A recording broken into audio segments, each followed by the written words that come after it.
I'm Naomi Lynn here from Light 98.7. We've teamed up with the American Heart Association and their Go Red for Women campaign.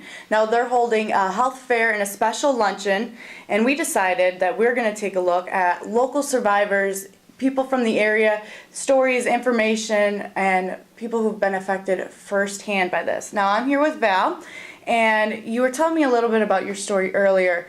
Now, how old were you when you found out that you had a problem with your heart?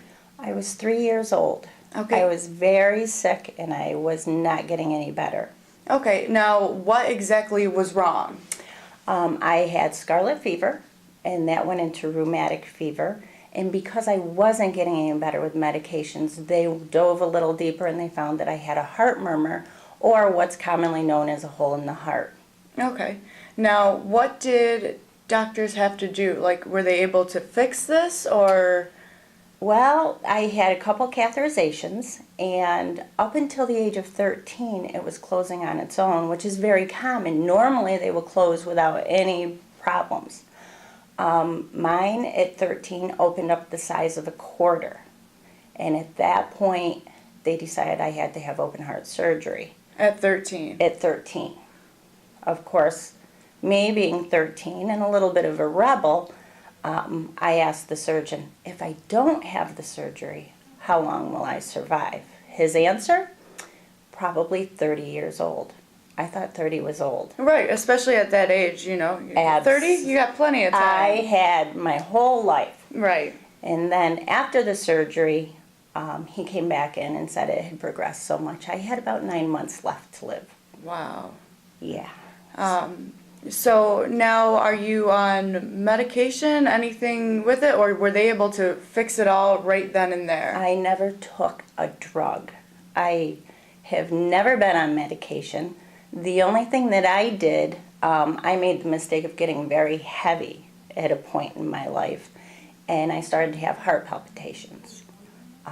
So at that point, and one day I changed everything. I changed the exercise, I changed the diet, and even today, now I teach cardio kickboxing in the area 4 times a week. That should keep you pretty active and pretty healthy. Yes. Now, do you have any advice, any words of wisdom for women out there, so maybe they don't have to worry about something like this happening to them? Yeah, it could sound like I'm ad-libbing, but listen to your heart. If something's going on and it doesn't feel right, get it checked out. My parents, this was way back in the early 70s, not to make myself sound too old, they thought they just had a sick child. Right. They didn't think it was going to be something that was lifelong. Right. You got to listen to the signs. You got to pay attention. Okay. Well, thank you. Thank you for coming in and sharing your story with us. You're We very really do welcome. appreciate it. You're very welcome.